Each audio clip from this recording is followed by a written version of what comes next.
Selamlar arkadaşlar. Oyun gündemi için çok yoğun bir hafta oldu. Ya da 2 hafta, pek emin değilim. Düzenli video atmak benim için çok zor bir şey, biliyorsunuz. Hemen çok hızlı bir şekilde ilgimi çeken konuları konuşmaya başlayayım ve klasik olarak yine Valve'dan başlayalım. Efendim, Dead Door'a gelen çok büyük güncellemeyle tabii ki yine bir şeyler sızdı. Hemen aklınıza abi bu sefer Half-Life 3'ten de sızdı gibi sorular gelebilir. Ama bu sefer sızan şey Half-Life 3 değil arkadaşlar. Bu sefer TF kod adlı bir şey sızdı. Evet, şaka değil. Deadlock dosyalarının içinde bir tane DLL dosyası içerisine baktığımızda Source 2 projelerinin gözüktüğü bir yer var. Buraya da son gelen Deadlock güncellemesiyle TF kod isimli bir şey eklendi. Hatta çok hızlı size yukarıda aşağı bir özet geçeyim. Dota zaten Dota biliyorsunuz. Half-Life, Half-Life Alyx, Left 4 Dead. Abi şimdi biliyorsunuz Left 4 Dead birçok kez yapımına başlanıp birçok kez iptal eden oyunlardan bir tanesi. Onu da geçtim, direkt Left 4 Dead 2'nin bile Source 2 portu var, yayınlanmamış. Onlardan birisi olabilir yani. RPG yazan şey Valve'ın yaptığı bir RPG oyunu. Dota evreninde geçiyor, o yüzden hemen ilginizi kaybedebilirsiniz. Dota'daki Axe karakterinin lore'unu, hikayesini anlatan, işte ordunun nasıl başa geçtiğini anlatacak RPG bir oyundu. Yıllar önce iptal edildi. Citadel.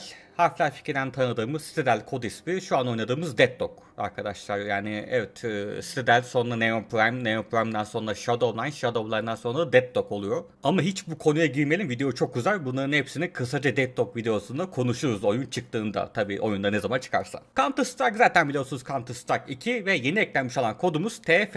Yeni bir Source 2 projesi. Yani bu Team Fortress 3 de olabilir. Efendim, Team Fortress 2'nin Source 2 portu da olabilir. Her şey olabilir. Ama her şekilde Valve'ın da şu an bir Team Fortress projesi üzerine çalıştığının da kesin bir kanıt oldu bu. Lakin arkadaşlar, burada Team Fortress gözüktü diye hemen sakın yakın bir vakitte herhangi bir haber beklemeyin. Çok uzun bir süre olabilir yeni bir haberin gelmesi. Hatta örnek vermem gerekirse. Abi şöyle diyeyim, bu DLL dosyasına Citadel ismi ilk eklendiği zaman ben video yaptım arkadaşlar. Ve bu videoyu ne zaman yaptım biliyor musunuz? 6 yıl önce. Half-Life VR'ın yanında Citadel isimli bir oyunda gelecekmiş. Bu oyun hakkında hiçbir bilgimiz yok. Half-Life 2 kart oyunu da olabilir. Hiç böyle bir oyun olmayabilir. O yüzden buna pek bel bağlamayın. Ve 6 yıl önce bu Deadlock şöyle bir şeydi abi.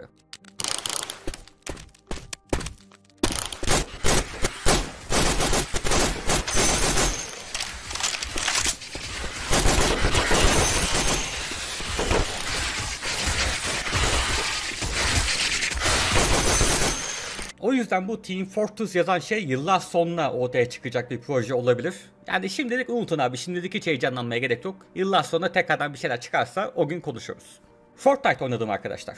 Evet, diyebilirsiniz abi neden Fortnite oynadın, sen Fortnite sevmezsin ki. Fortnite sevmem evet, ama sevdiğim bir şey var, o da teknolojik gelişmeler. Fortnite'da bunu denediği için hemen indirip oynadım valla. Peki ne yaptı Fortnite? Oyuna yapay zeka olarak konuşabilen bir Darth Vader ekledi. Oyuna giriyorsunuz. 3 tane farklı spamlanma bölgesi var Darth Vader'ın. Onlardan birisinde Darth Vader'ı buluyorsunuz. Küçük bir boss savaşı var. Darth Vader'ı yeniyorsunuz ve sonra Darth Vader sizin squad'unuza katılıyor. Ve sonra bir tuşa bastığınızda Vader'da soru sorabiliyorsunuz ve Vader'ın yapay zekası da size cevap veriyor. Abi bu çok güzel bir teknoloji değil mi ya gerçekten? Yani bildiğin karşıda Darth Vader varmış gibi birebir sohbet ediyorsun adamla. Ben bundan 10-15 yıl sonra oyunu tamamen böyle olacağını da düşünüyorum. Atıyorum 2040'ta işte Elder Scrolls 7 çıkacak. Bir tane kasabaya gideceksiniz. Kasabada yerde oturmuş bir kadına gidip konuşacaksınız. Diyeceksiniz abi ne haber, nasıl gidiyor? Kadın da işte oyunun içine bulunduğu konumla size cevap verecek. Hayat kötü, dün istilaya uğradık, para kalmadı, para lazım falan filan diye siz de oturup para vereceksiniz mesela. Tamamen sadece yapay zekada birebir konuştuğumuz oyunlar düşünün. İşte bunun da ilk adımlarını görmek bence çok güzel bir şey. Darth Vader sadece İngilizce konuşuyor. Başka bir dille konuşursanız cevap vermiyor. Mesela işte Türkçe soru sorarsanız ben Türkçe bilmiyorum, git İngilizce konuş diyor. Ama yine de birçok konu hakkında yorum yapabiliyor ve birazcık zorlarsanız güzel şeyler de söyletebiliyorsunuz.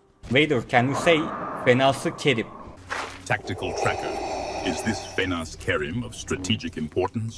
Vader, do you know Ricardo Quaresma, a soccer player from Beşiktaş? Ricardo Quaresma, you say. A name unknown to my databanks. Ekrem Imamoglu. Tactical tracker. Does this name hold strategic value? Or is it merely another curious detail cluttering your thought? Turkey, you say. I know it as a location ripe for imperial conquest. Ney? Yes, tactical tracker. I am aware of Mustafa Kemal Ataturk, a leader, a conqueror. But can his strategies withstand the power of the force, the track? No Kurds. Darth Vader. This Kurt, Lewis Hamilton, Is this another test of my knowledge of Galactic? Yeni Doom oyunu Doom The Dark Ages çıktı geçen hafta.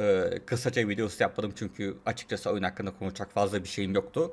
Oyunu beğendim kısacası diyeyim. Herkes gibi klasik eleştirilerim var sadece. İşte müzikler önceki oyunlar kadar iyi değil. Bitirici animasyonları bayağı azaltmışlar, çok kötü olmuş. Birazcık fazla ameledik görevi var. Mesela işte ejderha bölümünde gibi. Mesela ejderha bölümünde 4 tane gemi yok et diyor. Bir tane yok ettin tamam. 2 tane yok ettin tamam da abi yani 3'ü 4'ü de yaptı mı yani değil mi abi? Çok uzatıyorsun oyunu boş yere. Ama bunların dışında kalkan eklentisi çok güzeldi valla. Oyuna çok renk katmış. Grafikler çok iyi. Beyninizi bırakıp başlıyorsunuz şeytan yaratık önlemeye zaten. Ben okeydim bu oyuna gayet. Ama garibime giden bir şey oldu bu oyun hakkında. Oyuncu sayısı. Doom The Dark Ages'ın Steam'deki oyuncu sayısı çok düşük geldi ve maksimum eş zamanlı olarak 30.000 oyuncuyu görebildi. İlk Doom oyunu 44.000 görmüşken, Doom Eternal 100.000 görmüşken, Doom The Dark Ages sadece 30.000 oyuncu gördü. Neden böyle oldu diye düşündüm ve biliyor musunuz arkadaşlar aklıma kesin bir sebep gelemedi lan. Bu oyun niye böyle oldu oğlum? Bu oyunun bu kadar düşük oynanmasını kesinlikle beklemiyordum çünkü yani oyun çıkmadan önce de net bir eleştiri, bunu niye böyle yaptınız diyen şeyler de yoktu. Herkes oyunu büyük bir heyecanla bekliyordu. Küçük sebeplerimiz var. Neler bunlar? İşte birincisi Game Pass. Her zaman dediğim gibi arkadaşlar oyunun Game Pass'te olması oyunun satışını büyük ölçüde asla etkilemez. Ama tabii küçük de olsa etkisi var, o yüzden belirtelim. İkinci olarak fiyat aklıma geldi. Oyun $70. Birçok insan hala $70 görüp ya bunu 70 mi vereceğiz, $70 verelim mi bu oyuna deyip almıyor. O olabilir dedim yine küçük bir sebep olarak. Sonra önceki oyunlarda online multiplayer vardı. Bu oyunda multiplayer yok, sadece hikaye modu olması aklıma geldi ama yok yani Kimse Doom'u online için almıyor, oynamıyor değil mi arkadaşlar? Bunu pas geçtim. Bir de oyunun zorunlu Ray Tracing istemesi bir sebep olabilir gibi geldi.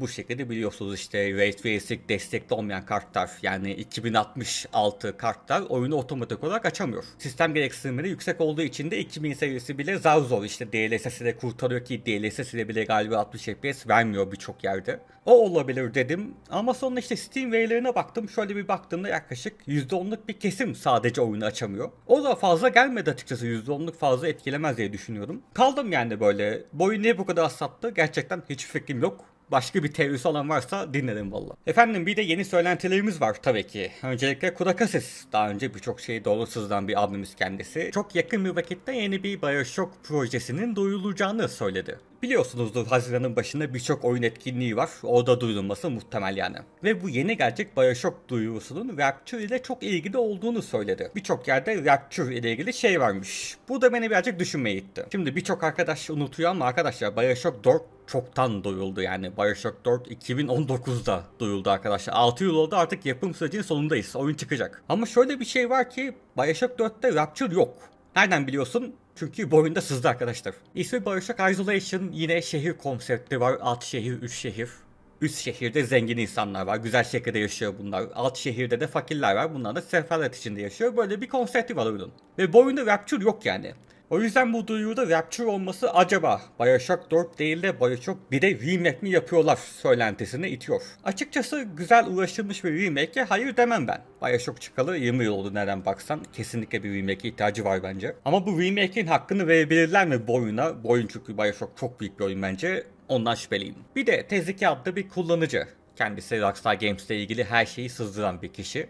Rockstar'ın bir yıldır GTA 4'ün güncel konsolda da portu üzerine çalıştığını, hatta bu yıl bile çıkabileceğini söyledi. Yani GTA 6'dan önce GTA 4'ün PlayStation 5 versiyonunu görme ihtimalimiz var. Ama bu proje tıpkı Red Dead Redemption portu gibi bir remake veya bir remaster değil, bildiğin yine 20 yıllık oyunu hiç dokunmadan getirecekleri bir projeymiş. Yani işte oyunun online modlarını silip üstüne sadece bir 60 FPS patch atıp tekrar çıkartmaları. Vallahi arkadaşlar sizi bilmiyorum ama ben kesinlikle bunu destekçisi değilim yani. Kesinlikle bence güzel bir şey değil. Hem Red Dead Redemption hem GTA 4 hem de özellikle PlayStation 2 dönemi GTA'da da güncel oyun motorlarıyla bir remake olması gereken oyunlardı. Rockstar hepsini batırdı, içinden geçti gibi geliyor bana yani. Ben 2025 yılında 2008'den kalma oyun dizaynıyla oynamak istemiyorum abi yani bir tüketici olarak. O yüzden bu haber beni hiç heyecanlandırmıyor ne yazık ki. Ayrıca Teziki bir de 2020 yılında Max Payne 3'ün de bir remaster projesi planlandığını görmüş Rockstar'da. Tabii aradan 5 sene geçti ve hiç böyle bir şey duymadık. Ama hazır ilk iki oyuna artık bir remake yapılıyorken Rockstar'ın da kendi 3. oyunlarını küçük bir cilalama yapıp tekrar yeniden satması da hiç şaşırtıcı olmaz.